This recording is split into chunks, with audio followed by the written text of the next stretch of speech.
Samantala, handa umanong tumistigo si dating ako Bicol Party List Representative Saldico sa impeachment complaint laban kay Pangulong Ferdinand Bongbong Marcos Jr.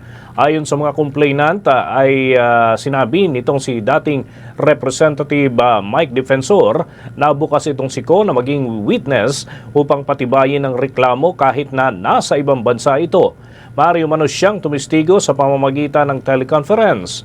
Kabilang umano sa mga batayan ng impeachment ang mga issue sa national budget at ang umano'y kidnapping at pagkulong ng International Criminal Court kay dating Pangulong Rodrigo Roa Duterte sa The Hague, Netherlands.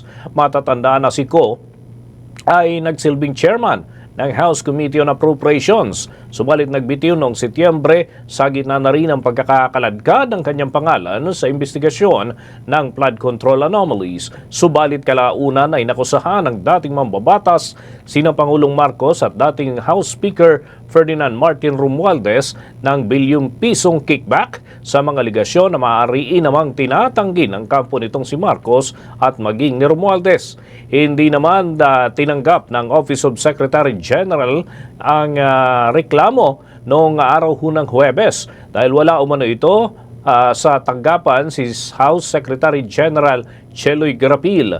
Dahil dito ay sinabi ni Defensor na magsasampa sila ng kaso laban sa nasabing tanggapan habang pinag-aaralan din ang susunod pang mga hakbang.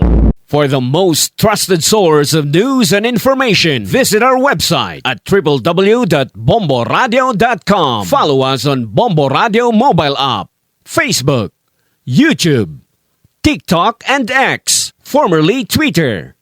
Like, share, and stay connected. Anytime, anywhere.